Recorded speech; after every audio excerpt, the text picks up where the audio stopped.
Salut à tous, c'est Sam. Je vous retrouve aujourd'hui avec un invité qui est venu me rejoindre pour une petite interview et qui est au Japon depuis pas mal de temps. Est-ce que tu pourrais te présenter, Clément, s'il te plaît? Oui, bonjour, donc je m'appelle Clément, j'ai 38 ans, ça fait 15 ans que je suis au Japon et je travaille actuellement dans une entreprise multinationale américaine et ça fait à peu près 9 ans.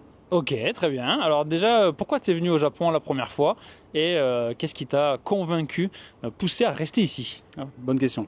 Alors, depuis que je suis assez jeune en fait, je suis assez intéressé par le Japon grâce au film de Kitano Takeshi. Ah Je sais pas d'accord, si ok. voilà. Ouais, bien sûr. Donc qui m'ont pas mal influencé quand j'étais enfant. J'ai eu le temps d'aller visiter le Japon en tant qu'adulte. Lorsque je travaillais encore en France, j'ai fait une visite d'une fois de 10 jours à peu près, qui sont extrêmement bien passés. D'accord. Et du coup, ça m'a convaincu à venir au Japon pour essayer de me lancer sur le long terme, pour essayer d'y habiter et de commencer quelque chose. Puis voilà, 15 ans après, je suis encore là, donc a priori, je pense que ça m'a plutôt plu. D'accord. Et Voilà. qu'est-ce qui t'a le plus plu ici? C'est comme tout le monde, la propreté, la gentillesse, des choses comme ça? Ouais, il y a un peu de tout. Il y a un peu de tout. Effectivement, la propreté, la gentillesse des gens, le cadre est quand même assez agréable. Je veux dire, c'est Tokyo, même si c'est une grande ville pleine de brouhaha et tout ça, c'est quand même assez agréable à vivre, je pense. Ouais, c'est clair. La nourriture est assez correcte, faut avouer.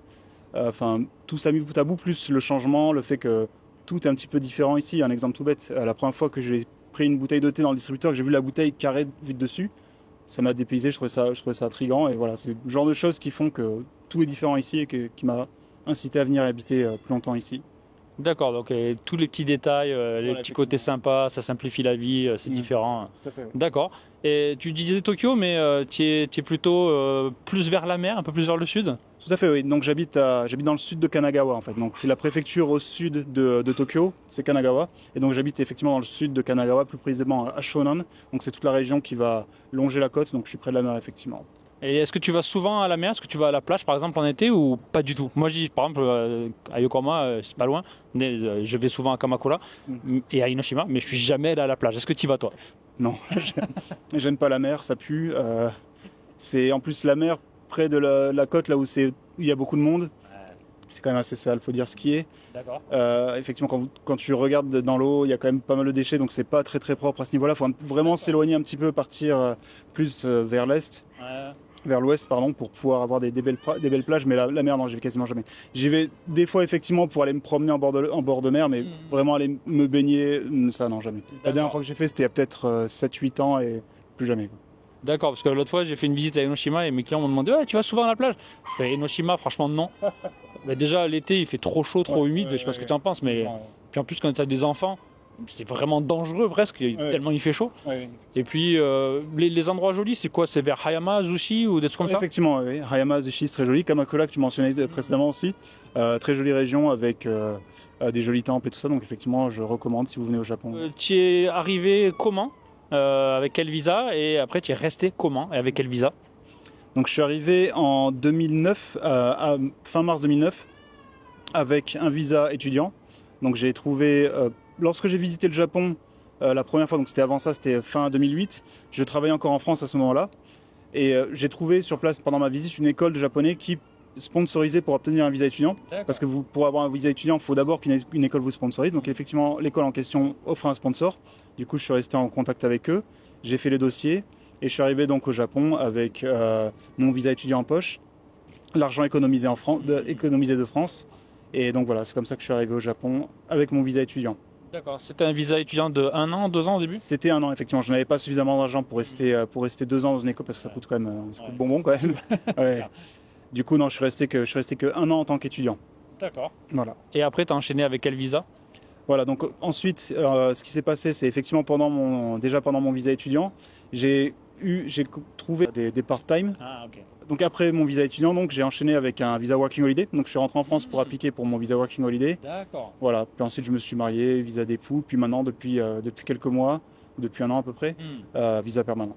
D'accord, ok. Ta femme est japonaise? Tout à fait. Ouais. Donc j'ai une femme japonaise. Et tu l'as rencontrée comment, si c'est pas indiscret? Ah, alors c'est un ami commun en fait qui me l'a présenté, tout simplement. D'accord. Puis voilà, l'alcool aidant. Ouais, l'alcool, ça marche partout. Voilà, ouais. D'accord. Et est-ce que ta femme parle français?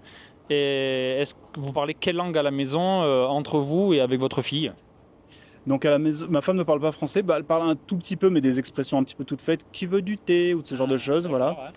Ouais. Mais après, non, on va pas pouvoir avoir une conversation, elle va connaître quelques mots. Et vu que moi je parle japonais plutôt pas trop mal, on parle quasiment que japonais à la maison, et du coup, malheureusement, ma fille ne parle pas français, pas beaucoup. D'accord, un peu comme mon fils, même cas de figure, quoi. Voilà. Et est-ce que toi, tu parles très bien japonais, pas mal japonais? Alors j'imagine au boulot, tu parles japonais? Voilà, j'ai un niveau de japonais correct, je pense, suffisamment bon pour pouvoir travailler en japonais, vu que quasiment tous les travaux que j'ai fait au Japon, c'était que des travaux qui se faisaient en japonais. Après, comment dire, ça va dépendre aussi tant que le vocabulaire est lié au champ lexical du travail que j'exerce, ça va. Après, par exemple, si je suis catapulté dans un cadre dont je ne connais pas le vocabulaire, ça va être plus compliqué. Mais de façon générale, oui, je me débrouille pas trop mal. Je suis pas bilingue, mais je me débrouille bien. D'accord, d'accord. Est-ce que tu as passé un JLPT, tu as un niveau N2, N1, N3, ou tu as juste fait l'école mais tu n'as pas passé l'examen? Voilà, je saurais pas dire mon niveau. J'ai pas passé de test, rien du tout. J'ai juste fait un an de japonais. Donc je suis parti de zéro, puis pendant un an, donc cours intensif. Donc c'était 3 heures par jour, 5 jours par semaine. Ça, plus l'expérience, plus le fait de travailler avec des Japonais, le fait de vivre avec des Japonais aussi, qu'avant d'habiter avec ma femme, bah, j'étais dans des guest house, Ah, d'accord. dans des dortoirs et tout ça. Et donc, bah, le fait de fréquenter quasiment que des Japonais, ça m'a beaucoup aidé à progresser en fait. Parce qu'effectivement, le japonais que vous apprenez à l'école et le japonais que vous parlez dans la vraie vie est quand même assez différent. Ouais, c'est clair. Donc, Pour le français, c'est pareil. ouais, effectivement, ouais, ouais. Du coup, c'est assez important de pratiquer aussi tous les jours. Ouais. Le fait de ne pas avoir de diplôme JLPT, est-ce que ça t'a gêné pour trouver du travail ou pas du tout? Tu avais des entretiens en japonais et le fait de pouvoir parler couramment, ben, ça suffisait? Alors, ça m'a pas posé de problème dans le sens où, effectivement, dans le process, on a généralement des interviews, comment on appelle ça? Oui, des interviews en français, des entretiens, voilà. Et que bah ils voient votre niveau de japonais, ils prennent une demi-heure, une heure s'il le faut pour juger votre niveau de japonais. Donc bon, bah ils voient que vous parlez japonais après. Donc mais des fois, effectivement, pour certains boulots, les diplômes vont être requis. Moi, pour l'instant, ça n'a pas été le cas. Donc voilà. Parce qu'on me demande souvent, est-ce qu'il faut un JLPT, c'est important pour trouver du travail? Et on l'a dit plusieurs fois dans d'autres interviews, mais dans la plupart des boulots, non, parce qu'ils savent pas ce que c'est le JLPT. Mais dans certaines boîtes françaises ou dans certains milieux comme l'éducation, par exemple, ça peut être demandé. D'accord, donc toi, jamais eu vraiment besoin. Non, jamais. D'accord. Et on va revenir, donc ta femme donc, ne parle pas français, vous parlez surtout en japonais. Et est-ce que ça vous a posé problème dans votre relation, que ce soit au début ou même maintenant sur le long terme, le fait que vous parliez en japonais mais que ce ne soit pas ta langue natale? Est-ce que ça a posé des petites difficultés? Alors oui, des fois, ça va mettre des petites difficultés. Pas forcément là où on s'y attend, mais par exemple, parce qu'elle parle pas super bien anglais non plus. Donc un truc tout bête, quand on veut regarder un film, moi il faut que je choisisse un film où forcément il y a les sous-titres en japonais. Et des fois effectivement sur Amazon Prime, truc comme ça, des fois il va pas y avoir forcément les sous-titres. Ou alors sur les DVD que j'ai achetés en France, il y aura pas forcément le sous-titre en japonais. Donc ce genre de petits détails auxquels on ne passe pas forcément, des fois ça pose un petit peu de souci. Sinon dans la conversation au quotidien, un petit peu quand même des fois, quand il y a quelque chose, une idée bien précise qu'on veut faire passer, parce que bah, une langue c'est plein de subtilités, que ce soit le français, le japonais, ça va être plein de subtilités. Quand elle veut me dire quelque chose en japonais, si jamais j'ai pas compris, je lui dis que j'ai pas compris, elle va me l'expliquer, du coup elle arrive à finalement à me dire ce qu'elle a voulu me dire. Mais par contre, dans l'autre sens, quand des fois j'ai des choses que je vais vouloir lire de façon bien précise, ça va être des fois un petit peu délicat, ça va prendre un petit peu de temps, ça va être un petit peu frustrant des fois de faire passer une idée effectivement précise de ce que je voulais dire. Des fois, même maintenant encore, hein, après 13 ans de mariage, des fois encore ça pose un peu problème effectivement.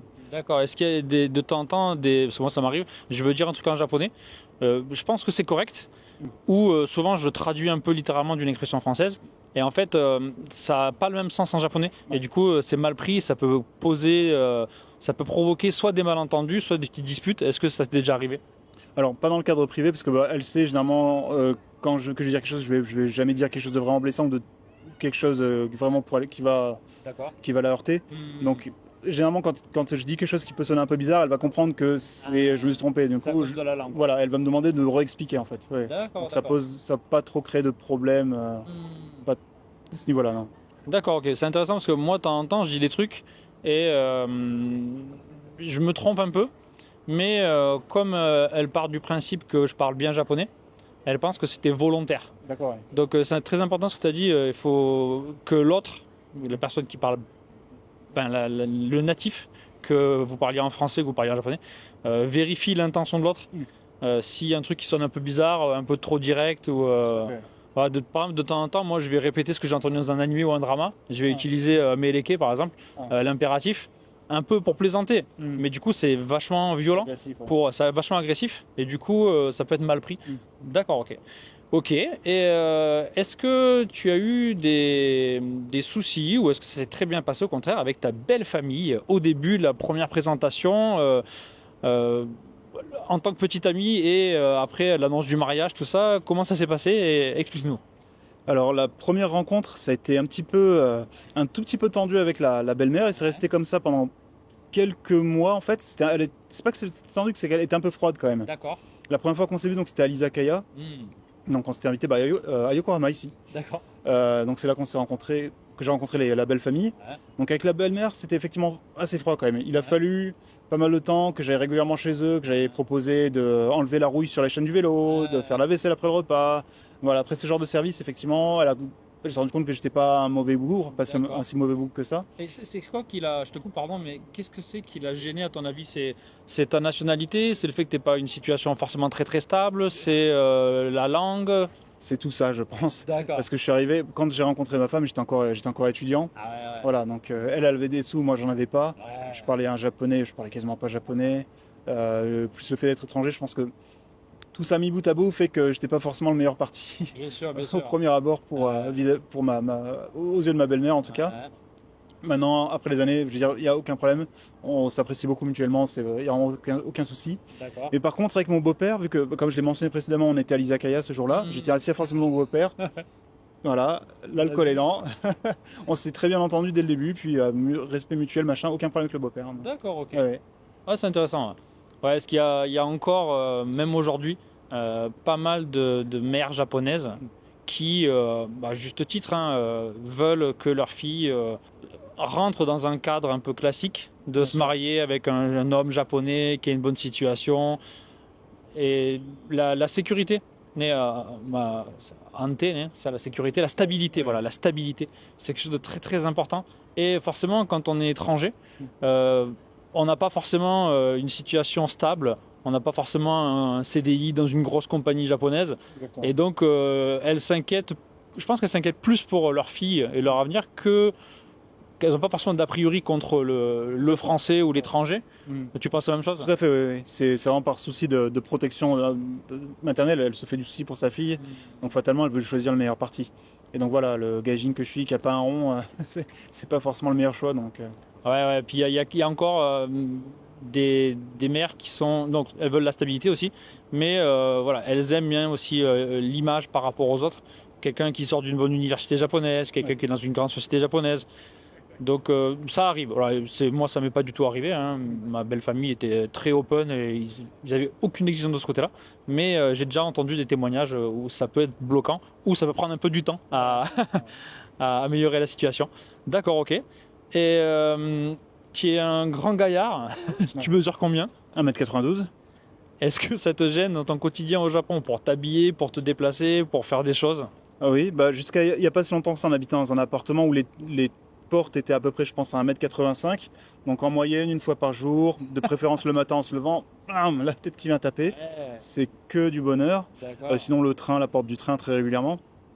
Donc ce qu'il faut en fait, si vous êtes grand, si vous venez au Japon, il faut penser à baisser la tête quand vous sortez du train. Si jamais vous oubliez que vous vous tapez la tête, il faut faire ça avec panache dans la mesure du possible. Il faut faire genre j'ai pas mal, genre je me suis aperçu de rien. Ça va. Faut garder la dignité, voilà. Alors que dans votre tête, vous êtes là, vous hurlez parce que ça fait très mal.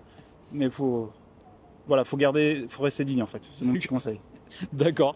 Et maintenant, vous avez changé, vous habitez ailleurs? Oui, on habite dans une maison dans une maison qui est pas très loin de une maison plus grande avec des portes à hauteur d'homme, on va dire. D'accord, ok. Donc c'est là, j'ai plus de problème dans la maison. Ok, parce que moi, tu vois, chez moi, c'est aussi une maison. Et je sais que quand je descends les escaliers pour aller du premier au rez-de-chaussée, je passe juste. Donc quelqu'un qui fait 10 cm plus que moi, c'est obligé, il se cogne la tête. Voilà. Et il y a aussi, je sais pas si tu cuisines, mais la haute, Ouais. la haute, quand c'est des fois. Ouais, c'est la hauteur aussi, je confirme. Surtout qu'ils ont bien fait un angle bien carré pour être sûr que ça fasse très mal. Exactement. Ils pensent à tout ici. Ouais, c'est spécial pour les gaijins. Bien le coin qui fait bien mal. D'accord, ok. Et pour t'habiller, est-ce que tu as des soucis ou pas trop? Alors m'habiller, pas trop de soucis en fait parce que j'ai découvert un magasin spécialisé pour les personnes et Lai pour les grands gros. D'accord. Voilà, ça s'appelle Sagazen si vous venez au Japon. Il y en a partout? Il y en a quelques-uns, il y en a un pas très loin de chez moi, mais je sais que c'est une chaîne, donc on peut en trouver, je pense. D'accord. Effectivement, c'est pas forcément beaucoup plus cher. Vous avez des vêtements de bonne qualité, que ce soit des survêtements, des pulls, des t-shirts, de tout ce que vous voulez, des chaussures, des chaussettes. Il y a tout. Et pour les personnes qui sont de taille grande. Donc, D'accord, parce que par exemple, au niveau des baskets, j'imagine qu'il n'y a peut-être pas forcément de ta pointure dans les magasins normaux. effectivement, ouais, ouais. Chaussures, je fais du 30 cm, donc au Japon, c'est difficile à trouver. Bon, après, il y a Internet, sinon. Ouais. Sur Internet, vous cherchez, normalement, vous trouvez sans trop de soucis. Ça peut coûter des fois un peu plus cher, mais bon, c'est le prix à payer.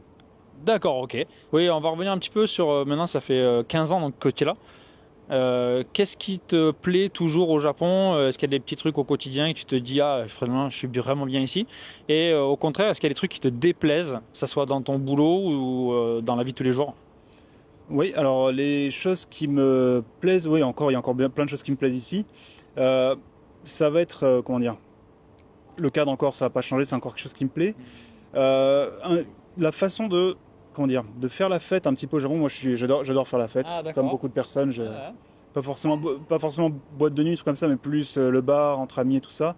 Et comment dire, je trouve que c'est beaucoup plus décontracté au Japon qu'en France. Et, au Japon, c'est vraiment l'impression que j'ai ici. Après, tu me diras si t'as pas forcément la même expérience. Mm. Mais alors, c'est peut-être aussi parce que je suis étranger et que du coup, bah, il y a des personnes qui vont être plus ouvertes. Ouais. Mais tu peux rentrer dans n'importe quel bar, tu peux adresser la parole à n'importe qui. Tu vas forcément déboucher sur une conversation. N'importe qui. Genre, il m'est juste des fois arrivé de rentrer dans un bar, connaître personne, juste voir le premier qui est au comptoir, m'asseoir à côté, commencer à papoter. Puis voilà, ça se lance, on commence à parler. Bah, vu que je suis étranger, forcément, ils vont avoir des questions. Ouais, bien sûr. Alors, vous êtes français, machin, qu'est-ce que tu fais au Japon? T'es là depuis combien de temps? Tu parles japonais, sugoi?